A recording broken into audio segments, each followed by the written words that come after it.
certainly very happy to see each of you out this evening.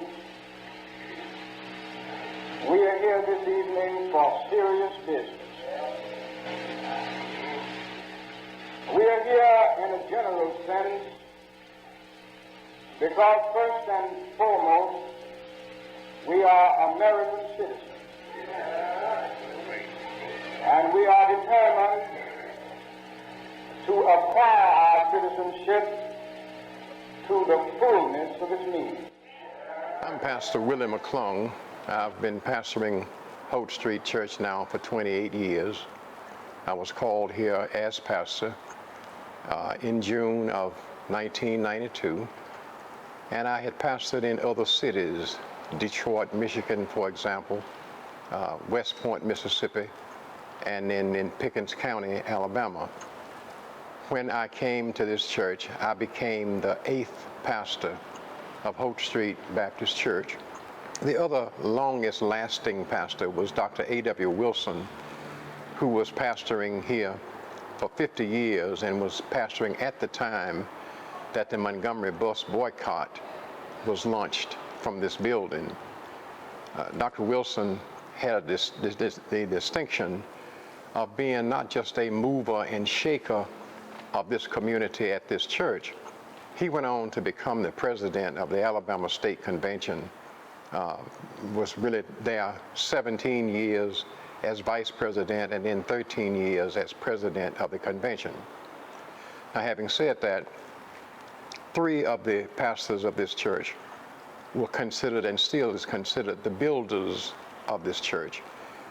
I.S. Fountain established the church back in 1909, and 3 years later, he was able to buy the property here at Holt Street and Bullock Street and build the first church building for Holt Street. We also, because of our love for democracy, because of our deep-seated belief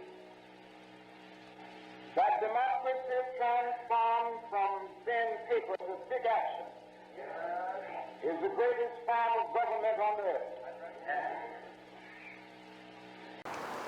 There are things that happen to us not by plan, but by design. When you look at the fact that in 1955, when the Montgomery bus boycott was launched, I was only 16 years old at that point. I just graduated from high school, and there was no vision of mine and no dream of mine to be at this site for that purpose at that time. I was here when we had the march from Selma to Montgomery. I was coming in from Detroit as a pastor. I rode the bus with Dr. Martin Luther King Sr. over here to be with his son, Martin Jr., and help them to help do the civil rights movement here in Montgomery.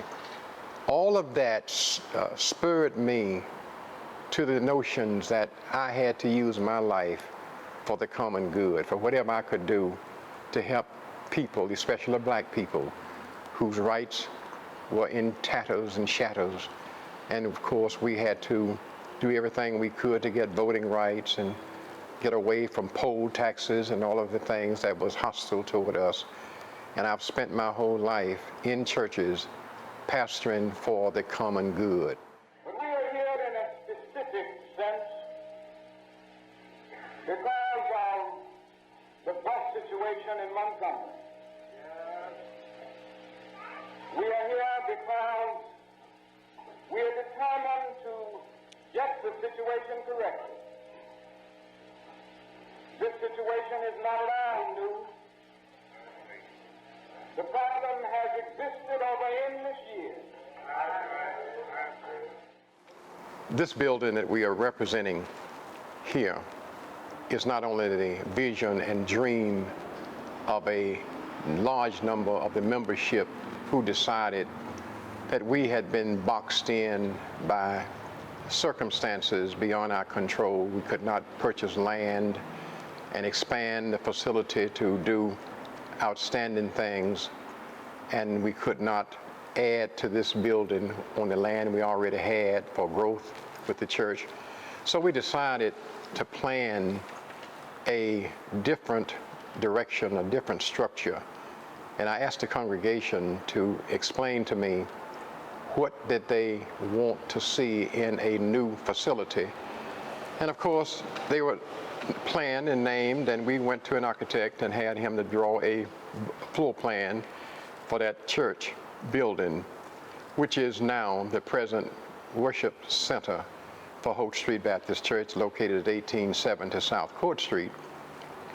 And we've been able to put both the history of Holt Street in that building and then add the future possibilities to it. But here in this building, where we are now returning to rebuild it in its original style, to make it into a museum for history.